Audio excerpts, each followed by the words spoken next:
Hello అండి, అందరికీ నమస్తే. నేను మీ మేఘన. Welcome to my channel. ఈరోజు మనం చేసుకోబోయే recipe rose tea with khoa bun. ఇప్పుడు మనం ప్రిపరేషన్లోకి వెళ్దామండి. ముందుగా స్టవ్ ఆన్ చేసుకొని ఒక గిన్నె తీసుకొని అందులో ఒక గ్లాస్ వాటర్ పోసుకోవాలి. తర్వాత ఒక గులాబీని తీసుకొని దానిలో కొంచెం చుంచి వేయాలి. తర్వాత 2 యాలకులను తీసుకొని దాన్ని బాగా నలుకొట్టి ఆ మరిగే నీళ్ళలో వేసి పక్కన ఉంచుకోవాలి. ఈలోపు ఒక ప్యాన్ తీసుకొని అందులో 1 కప్ మిల్క్ యాడ్ చేయాలండి. చేసిన తర్వాత గరిటెతో తిప్పుతూ ఉండాలి. తర్వాత మరుగుతున్న గులాబీ నీళ్ళలో కాఫీ పొడి 2 స్పూన్స్ పంచదార 1 కప్ మిల్క్ యాడ్ చేయాలి. తర్వాత దాన్ని కాసేపు అటు ఇటు తిప్పి బాగా మరగనిచ్చి స్టవ్ ఆఫ్ చేయాలండి.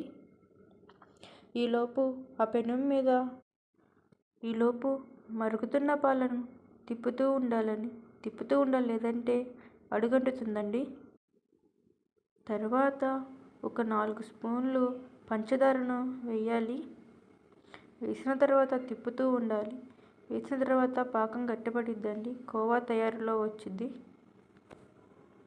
చూడండి, కోవా తయారవుతుంది.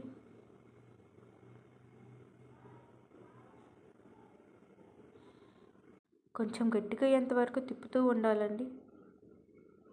చూడండి, కోవా ప్రిపేర్ అయిపోయింది. ఇప్పుడు స్టవ్ ఆఫ్ చేసుకోవాలి.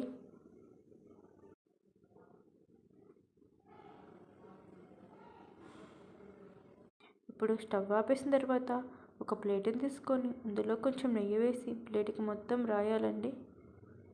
రాసిన తర్వాత మనం ప్రిపేర్ చేసుకున్న కోవాను ఇందులో వేయాలి. ఇప్పుడు మనం ముందుగా ప్రిపేర్ చేసుకున్న రోజ్ టీని వేరే గ్లాసులో వడపోసుకోవాలి. వడపోసుకున్న టీను ఒక కప్పు తీసుకొని ఆ టీని ఆ కప్పులో పోసుకోవాలండి.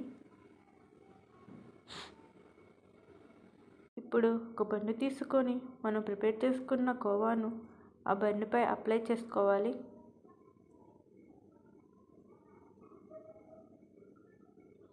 బన్ను మొత్తం అప్లై చేసుకోవాలండి.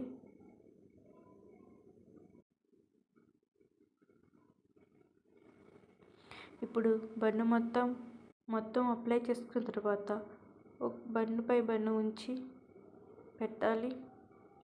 చూసారు కదండి, ఈ చలికాలంలో వేడివేడిగా రోజ్ టీ తాగుతూ బన్ను తింటుంటే సూపర్గా ఉంటుంది.